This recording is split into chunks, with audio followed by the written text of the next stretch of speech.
There is something at work in my soul which I do not understand. Margaret, my dearest sister, so far no disaster has befallen the enterprise which you regarded with such evil forebodings. I am already far north of London, and as I walk the streets, I feel a cold northern breeze play upon my cheeks, which fills me with delight. Margaret, can you understand this feeling? This breeze gives me a foretaste of those icy climes. I am about to embark on a long and difficult voyage to the land of mist and snow. There, Margaret, the sun is forever visible. What may be expected in a country of eternal light? And do I not deserve to accomplish some great purpose? When shall I return? Margaret, how can I answer that question? If I succeed in my voyage, many, many months, perhaps years, shall pass before you and I behold each other's faces again. If I fail, you will see me again soon, or never.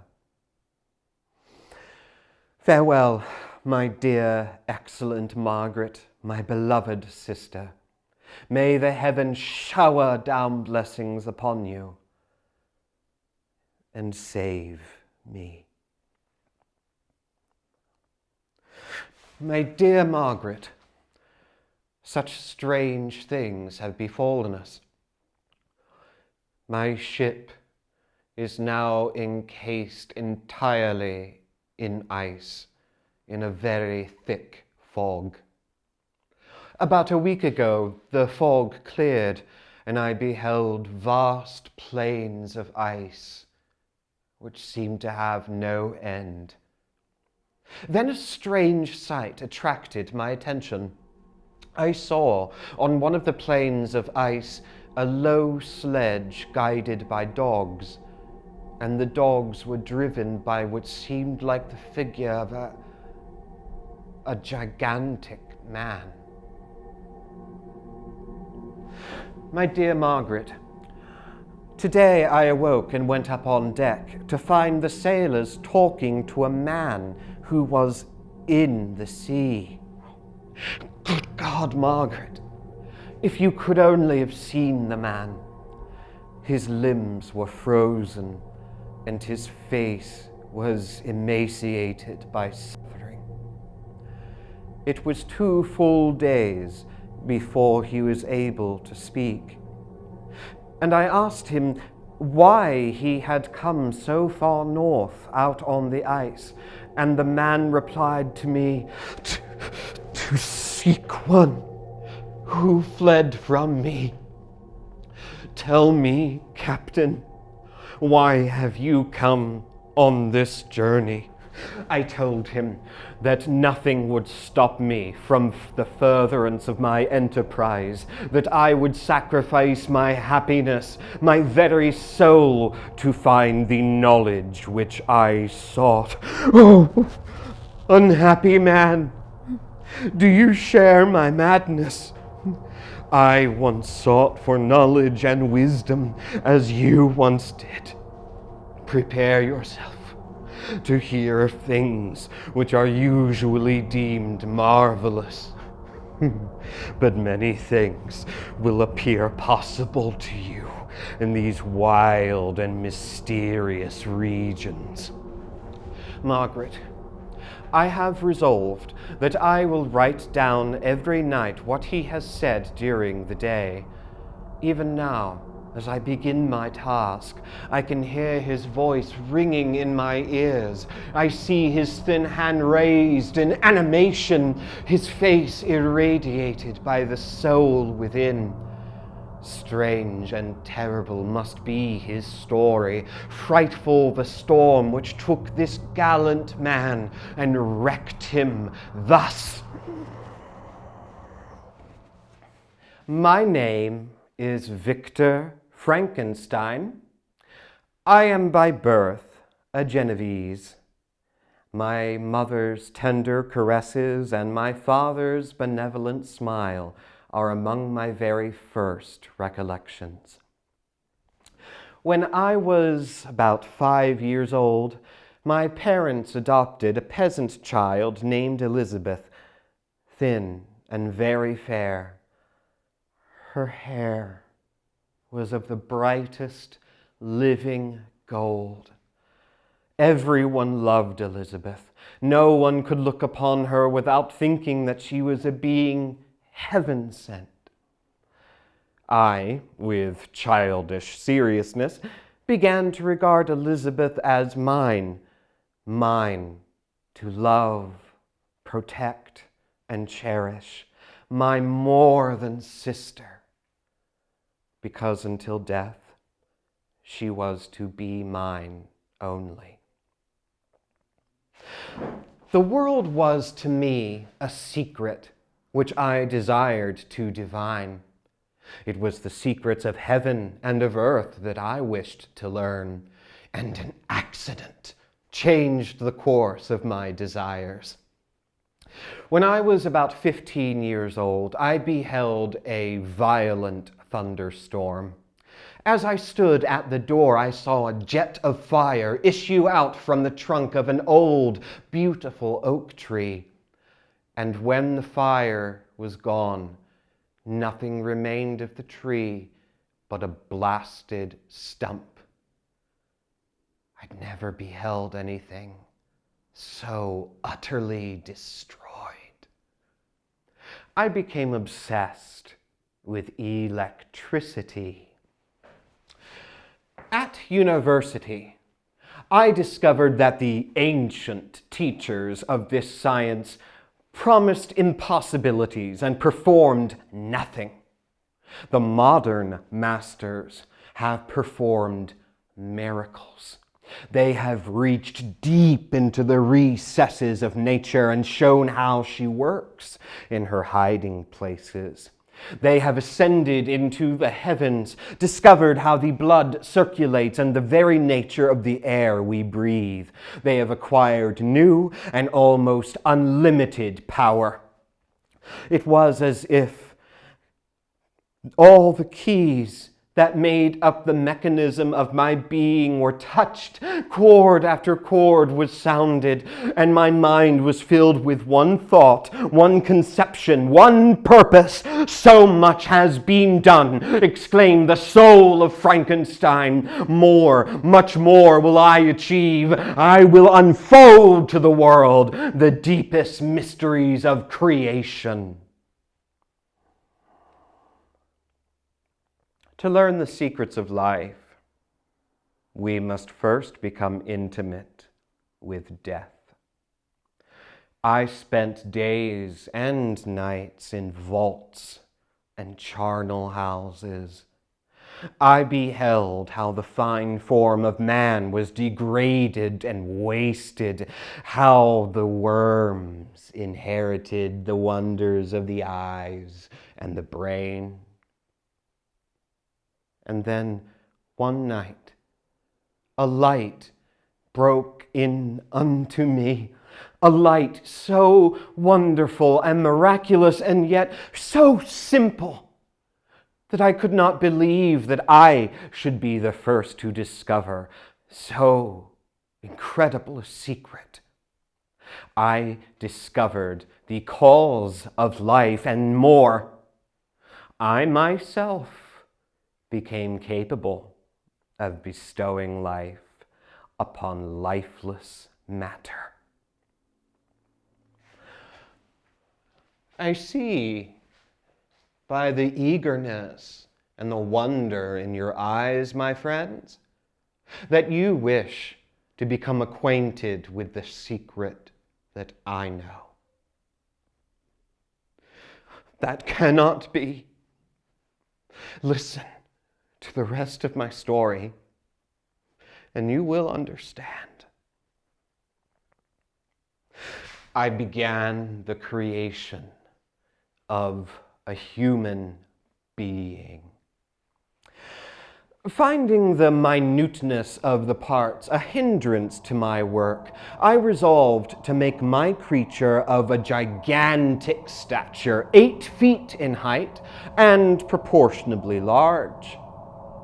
The slaughterhouse and the dissecting room furnished me many of my materials.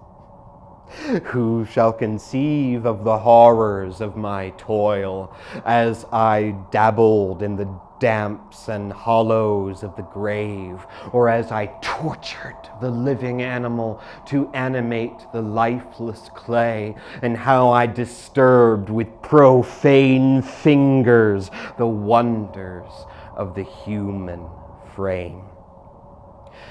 In a room at the top of my house, I kept my workshop of filthy creation.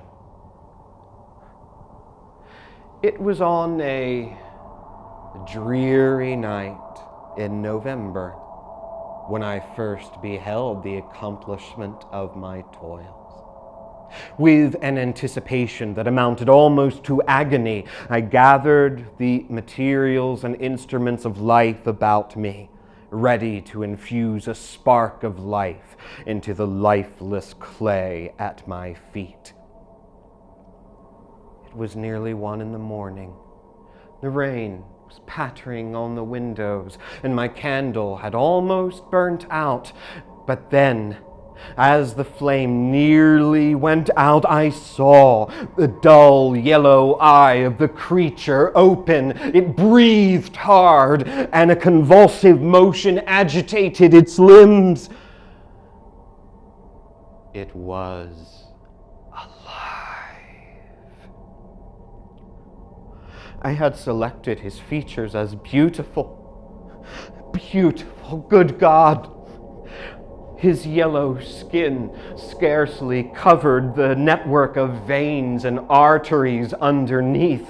His eyes, milky, watery, seemingly the same color of the sockets around them. His hair was lustrous black, his teeth of pearly whiteness. His mouth, however, was a thin black line. For 2 years, I had worked hard to infuse life into a lifeless being. For all this, I had sacrificed my sanity and health, and now that I beheld my creature, I was filled with disgust. I bolted from the laboratory into my bedroom, where I fell instantly asleep. I was troubled by the strangest dreams. I dreamt that I saw Elizabeth walking in the streets. I embraced her, and as I put that first kiss upon her lips, I saw her lips become livid with the hue of death. And then her features seemed to change, and I looked, and it seemed that I held the corpse of my dead mother in my arms. And I saw the grave worms crawling in and out of her eyes. And I awoke with a start, and I beheld the fiend, the monster that I had created. His eyes, if eyes they may be called, were fixed upon me. And he opened his mouth and uttered some inarticulate sounds, and a smile crossed his wrinkled lips, and he reached out a hand towards me. I bolted out of the bedroom, out of the house, and I collapsed into the courtyard. I was incarcerated in a madhouse, and I did not recover my senses for a very long time. During that time, Elizabeth was my only nurse. One day, I received a letter from my father saying that my little brother, William, had been murdered. He had gone missing while playing hide and seek, and my father had found his little body, livid with death, lying on the grass, and the murderer's fingerprints still around his neck. I left the asylum, and I returned to Geneva, resolving to see the spot where my little brother William had been murdered. As I approached it, I saw lightning playing on the summit of the mountains. There was a crack of thunder, the clouds rolled in, and soon I felt the rain. More lightning came, illuminating the vast lake as if it was a sheet of fire. And then, in the shadows of the trees, I beheld the wretch, the creature I had created. Could he have been the murderer of my brother?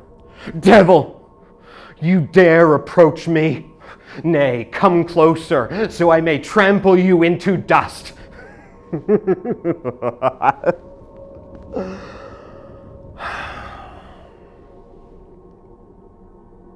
I expected this reception. You, my creator, detest and spurn me, thy creature, to whom thou art bound by ties that may be dissolved only by the annihilation of one of us. Do your duty towards me, and I will do mine towards you and the rest of mankind. If you do not, I will glut the maw of death with the blood of your remaining friends. Oh, you reproach me with your creation. Nay, come, that I may extinguish the life I so foolishly bestowed. Become. Have I not suffered enough? But you seek to increase my misery. Life, although it may only be an accumulation of anguish, is dear to me, and I will defend it. Remember, thou hast made me more powerful than thyself. My height is superior to thine, my bones more supple. Remember that I am thy creature. I ought to be thy Adam, but I am rather the fallen angel. Make me happy, and I will again be virtuous. Begone, I will not hear you. How can I move thee? Believe me, Frankenstein, my soul was benevolent. My soul glowed with love and humanity, but am I not alone? These bleak skies I hail, for they are kinder to me than your fellow human beings. If mankind knew of my existence, they would do as you do and arm themselves for my destruction. And yet, it is within your power to save mankind from a rage so great that not only you and your friends and your family, but countless others will be swept up in the whirlwind of my rage. Hear my tale. It is long and strange. Listen to me, Frankenstein. You reproach me with murder, and yet you would with clear conscience destroy your own creature, the work of your own hands. Oh, praise the eternal justice of man. Hear my tale. And then if you can, if you will, then destroy the work of your own hands. For the very first time, I began to feel some of the responsibility that a creator owes to his creation. And I thought that I might be better to render him happy before I complained of his wickedness. He walked up towards the summit of the mountain, and I followed him.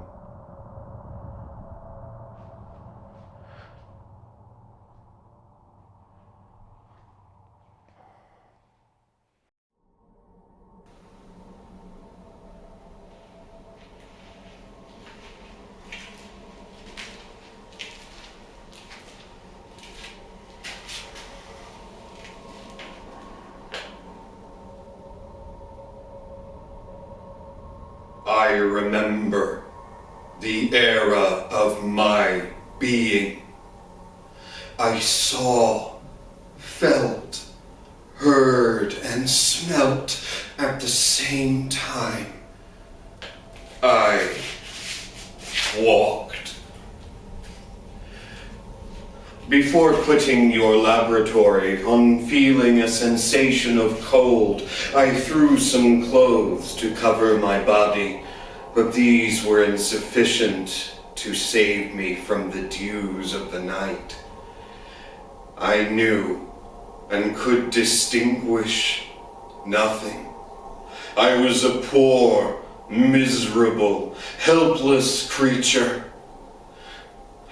Feeling pain intrude on me from all sides, I sat down and I wept for the first time. I longed to obtain some food and shelter, and in the woods I discovered a small hovel quite bare. This was a new sight to me. Upon looking through the window, I beheld two human beings. One was an old man, and the other a young woman. The old man took up an instrument and began to play, producing sounds sweeter than those of the thrush or the nightingale. This was overwhelming to me, who had never felt anything beautiful before. Soon I made a discovery of even greater moment, that these cottagers had a means of communicating with one another by the use of articulate sounds, and these sounds produced smiles or sadness, pain or pleasure. This was a godlike science to me, and I endeavored to learn it. Upon staying by the cottage for several revolutions of the moon, I was able to distinguish the words fire, milk, bread, wood. I also learned the names of the cottagers themselves. The old man had only one name, and that was Father. The young woman was called Agatha, or daughter. I also learned the words dearest, love, unhappy. These words caused me to turn toward myself. What was I? Of my creation or my creator, I knew nothing. When I looked about the world, I saw no one like me. Was I a monster then, a blot upon the earth? Oh, what a strange nature is knowledge. Once attached to the mind, it clings there like a lichen on the rock. There were times when I wished to shut off all sensation and feeling, but I learned that there was only one way to escape the feeling of pain, and that was death, a state that I feared, but did not yet understand. One day, while walking in the wood, I discovered a book lying on the ground. I picked it up and eagerly returned to my hovel with my prize. That book was called Paradise Lost. I read it as a true history, and it excited every feeling of wonder in me that a story of God's creatures could excite. Like Adam, I had no kin to any other creature in existence, but my state of being was far different from his. More often, I thought that Satan was the fitter emblem for my condition. For very often, like the arch-fiend, I felt I bore a hell within me. When I had taken this coat from your laboratory, I discovered that in the pockets there were papers. At the time, I could not distinguish the characters written on them, but now I studied them. It was your journal of the 4 months preceding my creation, documenting every step of your process. And I sickened as I read. Oh, hateful creator! Why did you create a being so hideous to you that even you turn away from me in disgust? God, in his pity, made Adam beautiful in his own image, but my image is a filthy shadow of yours. Oh, hateful creator, why am I solitary and abhorred by all mankind? Why do I live? I gave vent to my emotions in fearful howlings. I went through the woods longing to uproot the trees and sit down and enjoy the ruin. I learned from these papers that you were my creator, my father. And you said your home place was Geneva, and it was to that place I went. I arrived here, trying to decide in which way I might apply myself to you, when I was disturbed by the presence of a beautiful child. Upon seeing me, the child shrieked and shielded his eyes, and I grasped his arm and said, "Child, what is the meaning of this? I do not intend to hurt you." And the child still shielded his eyes, and he said, "Ugly monster! You wish to eat me and tear me up to pieces. My father is Monsieur Frankenstein. He will punish you." I decided that child would be my first victim. I put my hands around his little throat, and in a few moments, he lay dead at my feet. Since then, I have haunted this place, sometimes wishing to see you, sometimes wishing to quit this world and all its miseries forever. But I am filled with a burning passion that only you can gratify. Woman will not associate with me, but another creature as hideous as myself would not deny herself to me. This being you must create. I demand a creature of another sex with the same deformities and ugliness as myself. This you alone can do. Begone! Devil, I refuse it. I will never create another creature such as yourself. You are in the wrong. I am malicious because I am miserable.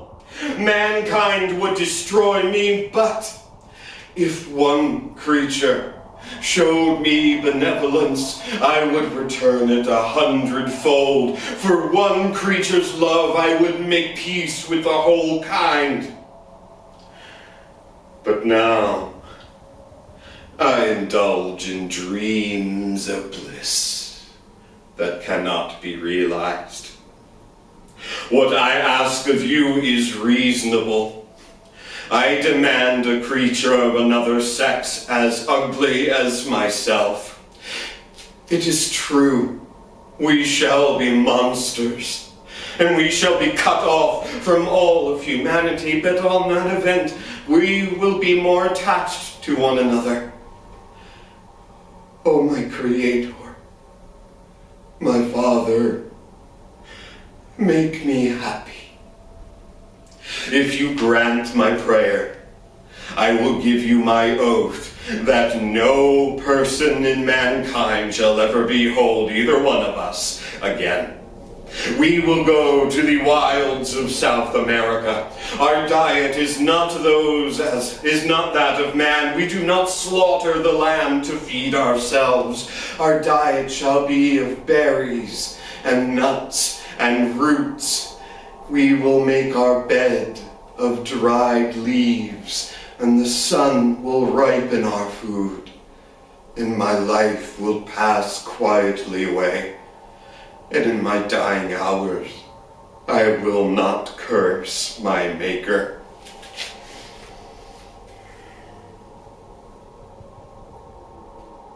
I will grant you your wish, on the condition that you give your solemn oath that you will quit Europe and all mankind forever upon the time that I deliver to you a creature of another sex, the same as yourself.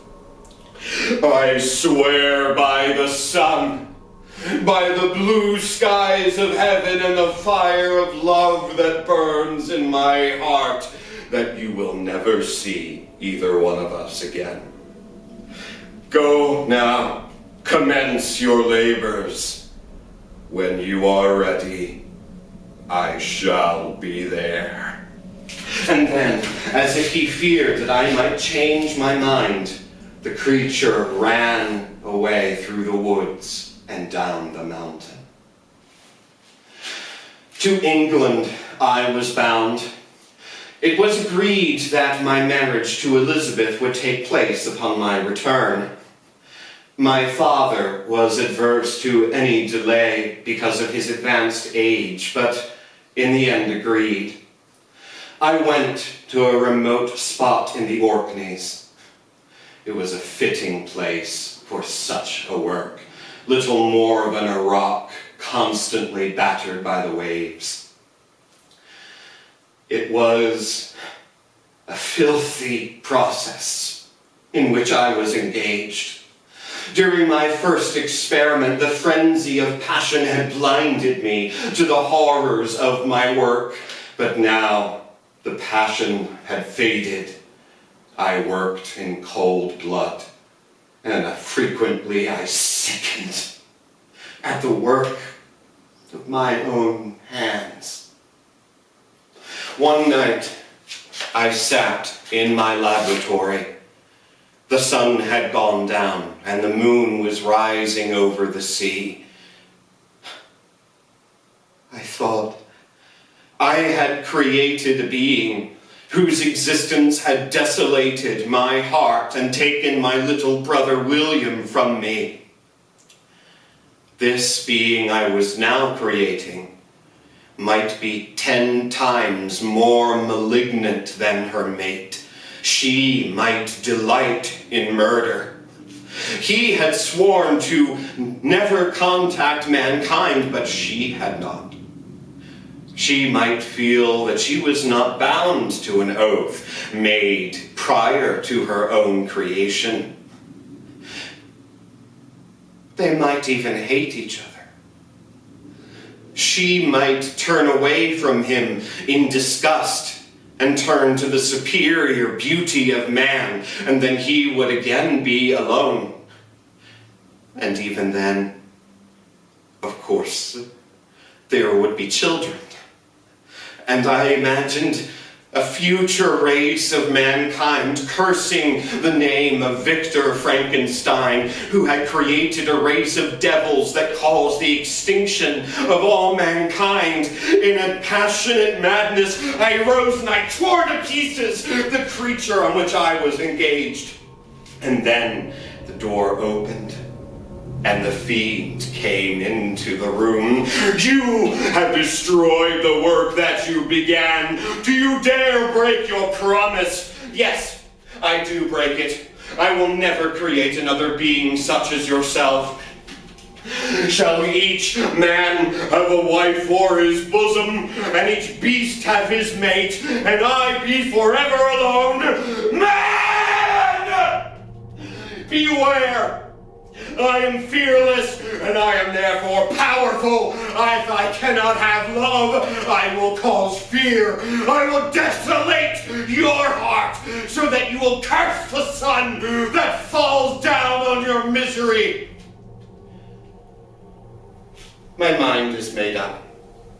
I am not a coward to bend beneath words. Leave me. It is well. I go. But remember Frankenstein. I will be with you on your wedding night. And then the creature was gone. But his last words rang in my ears. I will be with you on your wedding night.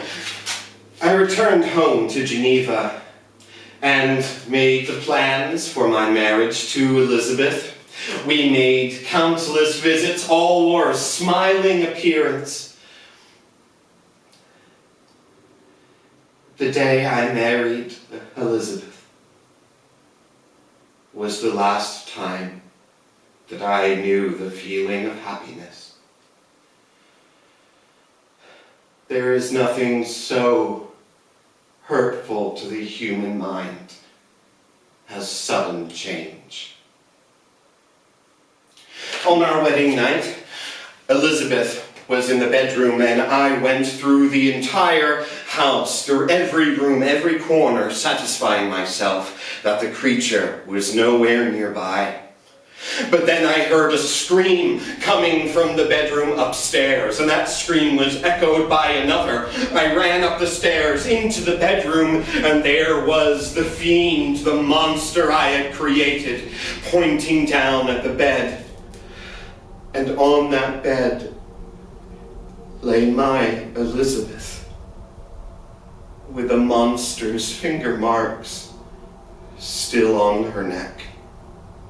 I fired a pistol at him, but he was gone. I was in a cloud of horror. My father yet lived, but he could not bear that Elizabeth, his joy, had been taken from him. Day by day he grew weaker and weaker, and then, oh, that excellent old man, my father, died in my arms. What then became of me?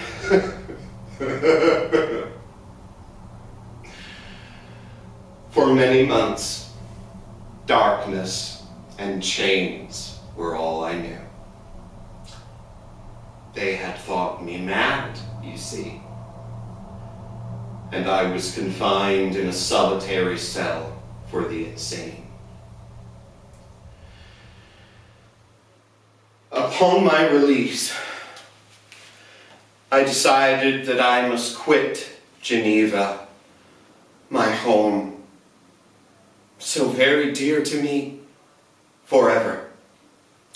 I gathered some jewels that had belonged to my mother, and my last task before I left Geneva was to visit the tomb where laid the bodies of my mother, my little brother William, Elizabeth, and my father. I seemed to feel their spirits all around me, half seen in the darkness. and then I heard a sound approaching behind me. You have determined to live, my creator, and I am satisfied. I will seek the regions of the north with ice and frost. You will know cold and misery. There is a dead hare nearby. Eat it and be refreshed. And then follow me, my creator. We will wrestle with our lives. I pursued him. I cannot know how long I have traveled these icy regions. What he thought or felt I knew not. Sometimes he would leave me taunting messages written on the barks of trees carved in the ice. I found myself on a piece of ice that was slowly melting. All my sled dogs died, and I knew that soon I myself would face a hideous death. That was when I saw your ship, Captain Walton, and you saved me. Walton, must I die, and he yet live? Only the thought of revenge has kept me alive. If you should see the creature, Walton, do not believe him. He is eloquent and persuasive, but his soul is as hellish as his form. If you do see him, Walton, remember the names of William, of Elizabeth, and your poor friend Victor, and thrust a knife into the creature's heart. Farewell, Walton. My dear Margaret, just as my poor friend Victor Frankenstein left this world forever, there was a great sound, as if the roaring of thunder. I went up on the deck of my ship, and I saw that the ice was cracking in every direction, leaving a safe passage for the ship to go south towards home.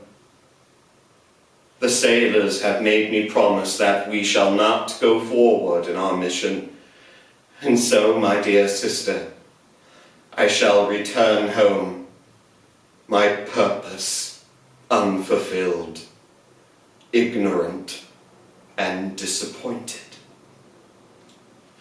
Margaret, there is a great noise coming from Victor's cabin. I must investigate and see. Good God, Margaret, it was the fiend. This gigantic creature standing over Victor's body and caressing his hair.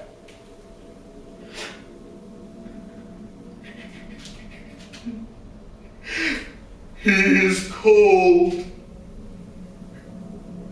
He will not answer me. I am a monster. I have murdered the lovely and the helpless. I have crushed to death the throat of he who never harmed me or any other living thing. I have devoted my creator to misery. My work is nearly complete. I shall quit your vessel on the ice raft that brought me thither, and I shall seek the northernmost extremity of the globe, and there I will consume to ashes this miserable frame, so that there may never be another creature such as I have been. He is dead, who called me into being, and when I die, the remembrance of us both will vanish. I shall die. Some years ago, when the glories of this world first opened themselves to me, when I first felt the cheerful warmth of the summer and felt the warbling of the birds, I would have wept to die, for these were all to me. Now to die is my only consolation. I shall ascend my funeral pyre triumphantly. I shall exult in the agony of the purifying flames. All my miseries will be extinct, and the wind will blow my ashes into the sea, and my spirit shall sleep in peace. Or if it thinks, surely it will not think thus.